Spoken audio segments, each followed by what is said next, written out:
আসসালামু আলাইকুম। খাজার তাবলিগের ৫ নম্বর হাদিস পড়া হচ্ছে। তোমাদের মধ্য হইতে একটি জামাত এমন হওয়া জরুরি, যাহারা মঙ্গলের দিকে আহ্বান করিবে।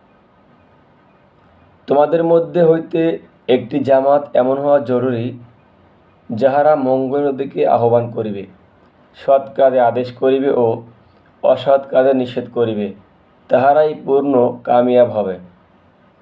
সূরা আলী ইমরান আয়াত ১০৪। অর্থাৎ দাওয়াতে তাবলিগ যে করতে হবে, মানুষকে যে দাওয়াত দিতে হবে এবং সৎ কাজে আদেশ করতে হবে এবং অসৎ কাজে নিষেধ করতে হবে, এই কথাটা আছে সূরা আলী ইমরানের আয়াত ১০৪-এ। এরপরে পড়ছি, আল্লাহ পাক এই আয়াতে অত্যন্ত গুরুত্বপূর্ণ একটি বিষয় নির্দেশ দান করিয়াছেন। উহা এই যে, উম্মতের মধ্যে একটি জামাত বিশেষভাবে এই কাজের জন্য থাকিতে হইবে, যাহারা ইসলামের দিকে লোক তবলিগ করিবে। এই হুকুম মুসলমানদের জন্য ছিল, কিন্তু আফসোসের বিষয় যে এই বুনিয়াদী কাজকে আমরা একেবারেই ছাড়িয়া দিয়াছি, অথচ বিধর্মীরা অত্যন্ত গুরুত্ব সহকারে উহাকে আঁকড়াইয়া ধরিয়াছে। খ্রিস্টানদের স্বতন্ত্র দলসমূহ দুনিয়াব্যাপী তাহাদের ধর্মপ্রচার নির্দিষ্ট রহিয়াছে। অনুরূপভাবে অন্যান্য জাতির মধ্যেও এই কাজের জন্য নির্ধারিত কর্মী রহিয়াছে। কিন্তু প্রশ্ন হইল, মুসলমানদের মধ্যেও কি এইরূপ নির্দিষ্ট কোনো জামাত আছে?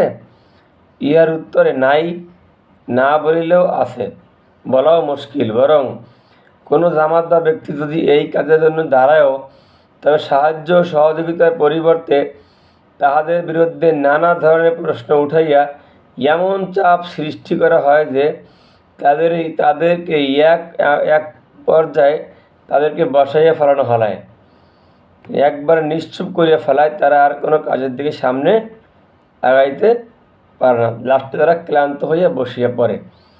অথচ এই কাজে সাহায্য অনুভূতি করা এবং ত্রুটি বিচ্যুতি থাকলে উহা সংশোধন করাই ছিল প্রকৃত হিতকামনা। তো আমরা বুঝতে পারলাম যে সূরা আলী ইমরানের ১০৪ নম্বর আয়াতে বলছে যে তোমরা সৎ কাজের আদেশ করো এবং অসৎ কাজের নিষেধ করো, কিন্তু আমরা এটা একবারই ছেড়ে দিয়েছি। আমি একটা পোস্ট করেছিলাম যে ভাই, যার বোন ধর্ষণ হয় এবং যার বাবা বিনা কারণে জেলে থাকে, তারা জানে যে তাদের কষ্ট কত আর তাদের অভাব কত। তো ভাই, আর যদি আপনি আমিও রুখে না দাঁড়াই, তাহলে পরবর্তীতে আমার বোনও ধর্ষণ হতে পারে আর আমিও জেলে থাকতে পারি। মায়ানমারের মানুষেরা ৪০০ বছর তারা ইসলামকে শাসন করছে, তারা এখন পরাধীন কেন? কারণ তারা এই বুনিয়াদী কাজ ছেড়ে দিছে। সবাই ফলো করলো, শেয়ার করলে কৃতজ্ঞ থাকবো। আসসালামু আলাইকুম।